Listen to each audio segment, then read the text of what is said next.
Assalamualaikum warahmatullahi wabarakatuh. Perkenalkan, nama saya Nanda Putri Agustina. Saya dari kelas akuntansi 3C, Fakultas Ekonomi Universitas Kuningan.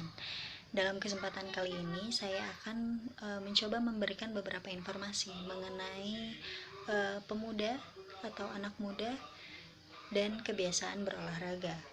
Didengar dari topik pembahasannya, terdapat dua aspek penting di dalamnya, yakni anak muda atau pemuda itu sendiri dan olahraga, di mana menurut Peraturan Menteri Pemuda dan Olahraga Nomor 32 Tahun 2016 menyebutkan bahwasannya pemuda adalah warga negara Indonesia yang memasuki periode penting pertumbuhan dan perkembangan yang berusia antara 16 sampai 30 tahun. Dan dilansir dari romadekade.org, olahraga merupakan aktivitas yang memiliki tujuan tertentu, seperti halnya melatih tubuh untuk kesehatan jasmani maupun rohani, sehingga olahraga yang rutin dapat memiliki manfaat untuk menjaga kesehatan tubuh, dikarenakan metabolisme dalam tubuh dapat berjalan secara lancar. Lalu, apa sih pentingnya olahraga bagi anak muda? Untuk anak muda, sejatinya olahraga merupakan investasi jangka panjang yang tentunya akan bermanfaat untuk masa tua nanti.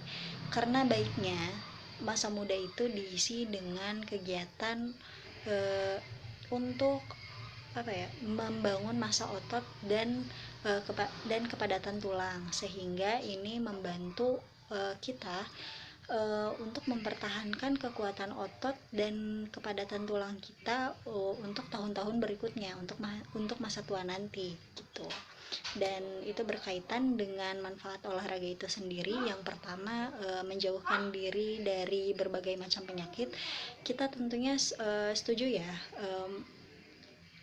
seperti awam terdengar bahwasannya olahragawan itu katanya sehat-sehat, insya Allah kalau misalkan kita melakukannya dengan benar gitu.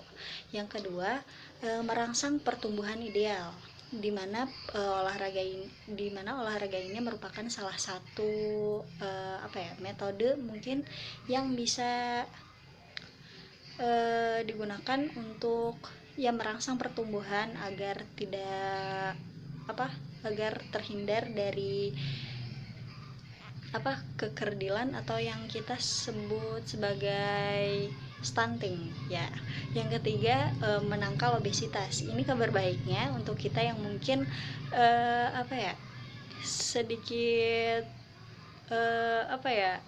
sedikit sensitif terhadap berat badan gitu. Olahraga bisa dijadikan alternatif untuk menangkal obesitas atau kelebihan berat badan. Lalu yang keempat, ada menunda keterbatasan fisik di saat usia tua nanti. Ini merupakan berkaitan dengan tadi, olahraga merupakan investasi jangka panjang. Yang kelima, yaitu meningkatkan kualitas hidup, di mana olahraga bisa membantu mengontrol emosi kita, membuat hidup kita berkualitas, pola tidur kita berkualitas, segala macam gitu. Yang keenam, ada meningkatkan daya pikir, dan ini berpengaruh sangat kepada produktivitas kita gitu. Lalu asalkan olahraga itu dijalani sesuai porsinya dan tidak berlebih, karena sesuatu yang berlebih itu pasti tidak bagus, karena ada diantaranya bahayanya olahraga berlebih itu antara lain intensitas detak jantung akan lebih tinggi gitu. Detak jantung akan lebih tinggi walaupun sedang tidak berolahraga gitu, itu bahayanya. Lalu akan sering merasa lelah hingga mengganggu pekerjaan dan aktivitas sehari-hari. Lalu sulitnya berkonsentrasi dan sulitnya kita mengendalikan emosi atau mood kita gitu, dan sering mengalami cedera. Dan untuk perempuan khususnya, kelebihan berolahraga ini dapat mengganggu siklus menstruasi kita gitu.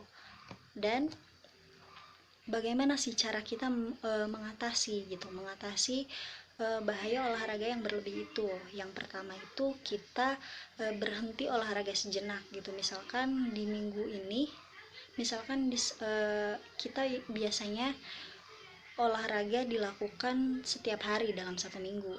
Kita rehat dulu kurang lebih satu minggu, lalu itu setelah itu dilanjutkan lagi. Cukupi mineral asupan yang bergizi untuk kita, makanan sehat dan bergizi yang seperti kita tahu 4 sehat 5 sempurna gitu. Dan mengurangi frekuensi berolahraga yang tadinya misalkan dalam satu minggu berarti setiap hari kita ubah menjadi misalkan 5 kali sehari atau 3 kali sehari gitu. Dan cukupi waktu istirahat. Dan yang terakhir, ganti jenis olahraga yang mungkin saja tadinya kita melakukan olahraga yang berat seperti angkat beban misalkan, atau lari puluhan kilometer, kita bisa menggantinya dengan olahraga yang ringan, yang lebih ringan dari olahraga itu gitu. Lalu untuk kita bisa mengetahui apa sih olahraga yang mungkin cocok untuk kita, untuk usia kita, saya akan memberikan beberapa informasinya. Di antara lain, untuk usia dikategorikan sebagai masa kecil antara 4-12 tahun, olahraga yang mungkin saja cocok yaitu berenang dan melakukan kemampuan untuk memukul dan menendang bola, karena ini bersangkut paut dengan fungsi motorik dari anak itu sendiri gitu. Yang kedua ada usia remaja antara 13-18 tahun. Olahraga yang mungkin saja cocok di usia ini yaitu olahraga bergu seperti sepak bola, futsal atau voli, dan atletik. Untuk di usia 20-an, yang olahraga yang mungkin saja cocok yaitu gym, angkat beban, dan olahraga bergu. Dan di usia ini sangat cocok untuk kita memfokuskan olahraga apa yang mungkin saja kita minati di masa remaja itu gitu. Lalu di usia 30-an, usia ini adalah usia produktif di mana rata-rata orang di usia ini sudah mempunyai keluarga gitu. Dan olahraga yang cocok untuk di usia ini yaitu ada gym, bersepeda, dan lari. Lalu di usia 40-an, bersepeda, lari, dan senam atau yoga merupakan olahraga yang tepat untuk di usia ini karena mengingat mungkin waktunya itu sudah jarang untuk melakukan olahraga. Lalu di usia ke 50-an, berlari kecil dan melakukan peregangan-peregangan atau senam itu merupakan olahraga yang cocok untuk di usia ini. Dan untuk yang terakhir di usia 60-an dan 60 tahun ke atas, olahraga yang cocok merupakan salah satunya merupakan olahraga seperti senam, menari, di mana di usia ini olahraga yang membuat hati senang itu lebih diutamakan gitu, karena untuk memperindah masa tua, bisa dibilang seperti itu, karena orang tua biasanya memerlukan kualitas yang lebih menyenangkan gitu daripada yang berat-berat gitu. Dan di tengah pandemik virus corona yang terjadi pada saat ini, alangkah baiknya kita harus menjaga kesehatan kita selalu dan menjaga pola asupan makanan kita dengan makanan yang sehat dan berkualitas, dan jangan lupa olahraga. Sekian dari saya, kurang lebihnya mohon maaf. Billahi taufiq wal hidayah. Wassalamualaikum warahmatullahi wabarakatuh. Jangan lupa olahraga.